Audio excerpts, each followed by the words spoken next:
This is SSPTV News, brought to you by Samsung Productions and the Hazleton Standard Speaker. We get advice from a physician assistant on how kids can get a healthy start to the new school year. Welcome everyone to another day of local information. I'm Ken Karen. I thank you for watching. Allison Barletta is filling a seat on Hazleton City Council that opened up when Lauren Sacco resigned last week.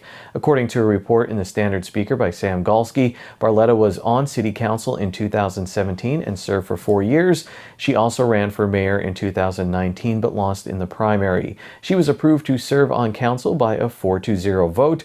Barletta was suggested by Hazleton Mayor Jeff Gassat, who says he thinks it's the fairest way to appoint someone since Barletta has not lost a council race and was only out of office for 8 months.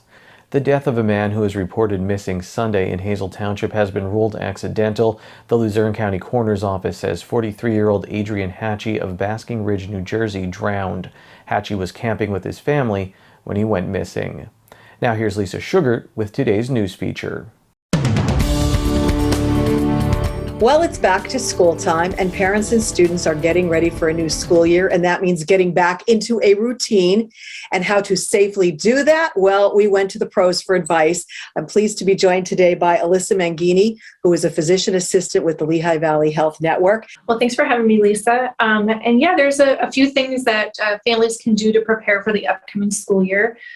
So simple things like getting appointments with your dentist, your eye doctor. You remember that kids are going to be looking at computer screens or whiteboards, chalkboards. So headaches can be a common problem for kids who are in need of glasses. So it's best to get that checked out. They also make glasses with blue light filters that help dim the glare from computer screens. So those are important things. Vaccinations are definitely required for certain grades. So kindergarten, 6th, and seniors have certain vaccines that the state requires them to be up to date with. So it's important that parents keep on the ball with this each and every year to know what is required. And I'm sure the school district provides all the information that they need as well. But we also have to get on, I remember this from when my kids were going back to school. You have to get back in the swing of, going to bed at a good time, designating study times and habits and eating properly. So what would you recommend for parents watching this? Yeah, so you're right. Routine is real important for a lot of people, especially young children. So, with only a couple weeks before school starts, now is a good time to start getting back into those habits because you can do it a little more gradually than just kind of thrusting them back into it. Plus, it's a good time to get us back on track, getting used to that. So sleep schedules are really important. The other thing, too, is meal prepping. So even if it's just as simple as getting snacks ready, a couple days in advance. So each morning it's not a frantic, chaotic, schedule trying to get everything together last minute, and everything's just easy, ready to go, get everybody out the door, less stress. Absolutely. And one thing we have to take into consideration these days, which we didn't have to years ago, is the tech time, the time on their phones, the time on the video games, because that can interfere with their studies and how they perform. Sure. Yeah. And, for years, we've encouraged parents to limit screen time. But as technology has become more and more a part of our daily lives, that's really hard to do. So you want to make sure that we're getting a good balance of the screen time that's required to get their work done and allowing them some time for things that they enjoy to do to relax a bit, but then overall not letting them just come home and spend the rest of the evening on technology. It's good for our eyes and our brain to be getting outside or being involved in other activities. So finding that balance of allowing them some enjoyment with it, and obviously some time that they have to for work and school, but not letting it take over the rest of the day. We have to worry too, I guess, about them getting exercise, period, because nowadays the kids like to stay inside and be on these things, but they need to get out and run around too. Yeah, and that's a hard thing because sports are not going to be the answer for every child. And so sometimes you have to get creative about how do we get our families active. And I always encourage families to find ways to be active as a family. So going on family walks or, again, with screen time on TV, there's so many channels and things that you can access to do home exercises and regimens. So there's lots of ways to incorporate it into your life. And I think it's always best done as a family unit. If the child is not specifically involved in a sport, so that we're all staying healthy and active. And one other thing too, I know, is eating correctly. I used to have the battle all the time with my kids. You have to eat breakfast before you go to school. Yeah. And kids are always in a hurry, but how important is that they eat their regular meals and get the proper nutrition? Yeah. So it's important that they don't skip meals, especially because at school they don't have access to snacking as often as they would when they're home for the summer.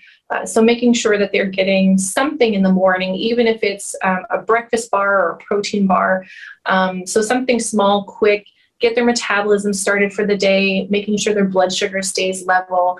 That helps keep kids from getting cranky, helps them with focus. So it's important that we're encouraging them to get proper nutrition instead of, succumbing, like I said, to sort of that rat race where you're just skipping things and trying to get everywhere you need to quickly and then saying, oh, it's not a big deal, but it really can be for a lot of people. Today's news feature is brought to you by Feisner's Ford in Freeland, who is celebrating 75 years in business. Give them a call at 570-636-3920, or you can log on to feisnersford.com. Time now for weather on SSPTV News. Here's our forecast from the National Weather Service on Thursday. Sunny with a high near 84 degrees. Thursday night mostly clear with a low around 62 degrees. On Friday, a chance of showers and thunderstorms after 2 p.m. It will be sunny with a high near 84 degrees. We have a 40% chance of precipitation. On Friday night, a chance of showers and thunderstorms before 8 p.m. Partly cloudy with a low around 61 degrees. We have a 30% chance of precipitation. On Saturday, mostly sunny with a high near 82 degrees. Saturday night, partly cloudy with a low around 61 degrees. Sunday, mostly sunny with a high near 83 degrees. And Sunday night, partly cloudy with a low around 63 degrees. SSPTV News, we'll be right back. SSPTV News would like to send sincere condolences to the family and friends of the following: Martha Jane Susie Gleason, 94, of Sugarloaf Township. The service is Friday at 10:30 a.m. at the Coffin Hughes Funeral Home in Drums. Friends and family may call Friday from 10 a.m. to 10:30 a.m. at the funeral home. Linda Stout, 64, formerly of Hazleton. A celebration of life will take place Saturday from 2 p.m. to 5 p.m. at the Butler Township Fire Company in Drums. K. Arlene Cressy Steiner, 80, formerly of Hazleton. The service is Saturday at 11 a.m. at the Coffin Hughes Funeral Home in Drums. Friends and family may call Saturday from 10 a.m. to 11 a.m. at the funeral home. Diane Lynn Rye Miller, 60, of Drums. Friends and family may call Friday from 6 p.m. to 8 p.m. at the Harmon Funeral Home in Drums.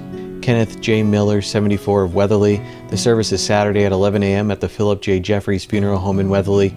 Friends and family may call Saturday from 9:30 a.m. to 11 a.m. at the funeral home. Henry P. Bevins. The service is Friday at 11 a.m. at United Methodist Church in Jeansville. Friends and family may call Friday from 10 a.m. to 11 a.m. at the church. Funeral service in Hazleton is assisting the family. And Walter William Pilger, 79, formerly of Hazleton. Mass is Saturday at 11 a.m. at St. Mary's Catholic Church in Berwick. The James L. Hinckley Funeral Home in Berwick is handling arrangements. The obituary report is brought to you by Moran Funeral Home, third-generation family-owned funeral home serving all faiths since 1939. Located at 229 West 12th Street in Hazleton, call 570-454-8341 and go to moranfuneralhome.com.